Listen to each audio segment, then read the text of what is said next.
Assalamualaikum warahmatullahi wabarakatuh. Salam sehat semuanya. Saya Risha. Di sini saya akan memaparkan penjelasan singkat mengenai kesehatan masyarakat. Kalian tahu nggak sih apa bedanya dengan kedokteran? Yuk, mari kita simak. Menurut WHO, sehat adalah keadaan yang sempurna baik fisik, mental, maupun sosial. Tidak hanya terbebas dari penyakit atau kelemahan. Apa itu kesehatan masyarakat?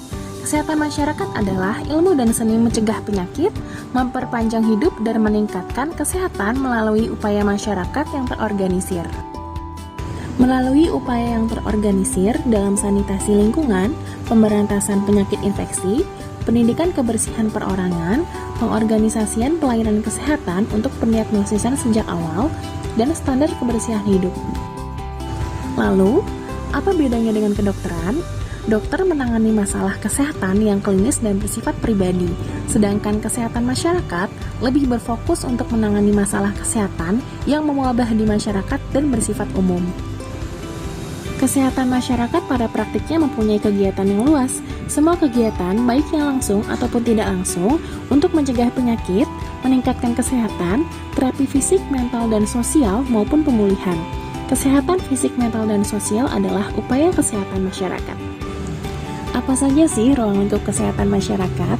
Di antaranya epidemiologi, biostatistik atau statistik kesehatan, kesehatan lingkungan, pendidikan kesehatan atau ilmu perilaku, administrasi kesehatan masyarakat, gizi masyarakat, dan kesehatan kerja. Konsep terjadinya penyakit karena adanya ketidakseimbangan pada proses interaksi antara agen, penjamu, dan lingkungan yang mempengaruhi daya tahan tubuh. Seperti agen, yaitu umur, jenis kelamin, psikis, gaya hidup, pendidikan, dan status seseorang. Penjamu, yaitu faktor biologis, faktor kimia, faktor fisik, faktor mekanik. Kemudian lingkungan, ini yang menjadi perantaranya, yaitu faktor biologi, situasi sosial, dan ekonomi. Contohnya adalah penyakit tuberkulosis. Penyebabnya adalah virus, dan perantaranya lingkungan yang lembab. Ilmu kesehatan masyarakat terfokus pada upaya pencegahan. Ada tingkatan pencegahan, diantaranya pencegahan primer, yaitu orang sehat dipertahankan agar tidak menjadi sakit. Contohnya adalah imunisasi. Pencegahan sekunder, yaitu deteksi dini dan pencegahan agar penyakit tidak menjadi komplikasi. Contohnya adalah screening penyakit. Pencegahan tertier, yaitu mengupayakan orang yang telah komplikasi agar dapat hidup dengan baik. Contohnya adalah mengajarkan pemberian insulin di rumah. Menurut H.L. Bloom, ada 4 faktor yang mempengaruhi derajat kesehatan masyarakat. Yang pertama, faktor keturunan. Banyak penyakit yang dapat kita cegah dengan membersihkan lingkungan dan sebagainya. Tapi sebagian penyakit tidak dapat kita hindari, seperti penyakit keturunan. Yang kedua, faktor pelayanan kesehatan. Persediaan fasilitas kesehatan dengan mutu pelayanan yang baik akan mempercepat derajat kesehatan masyarakat. Yang ketiga, faktor perilaku atau lifestyle. Perilaku masyarakat yang sehat akan menunjang dan berdampak semakin meningkat derajat kesehatan masyarakat. Hal ini dapat kita lihat dari semakin banyaknya penyakit berbasis perilaku dan gaya hidup.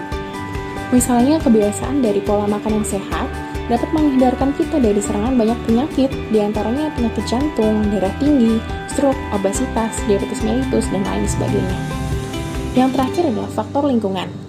Lingkungan yang bersih sangat berperan dalam meningkatkan derajat kesehatan masyarakat. Perbandingan angka orang sakit yang signifikan terjadi antara lingkungan yang bersih dengan lingkungan yang kumuh. Beberapa penyakit yang sering menjangkiti masyarakat yang hidup di lingkungan yang kumuh, diantaranya demam berdarah, gatal-gatal, infeksi saluran pencernaan, dan pernafasan. Terima kasih ya sudah meluangkan waktu kalian untuk ini. Semoga bermanfaat. Stay safe and healthy semuanya. Wassalamualaikum warahmatullahi wabarakatuh.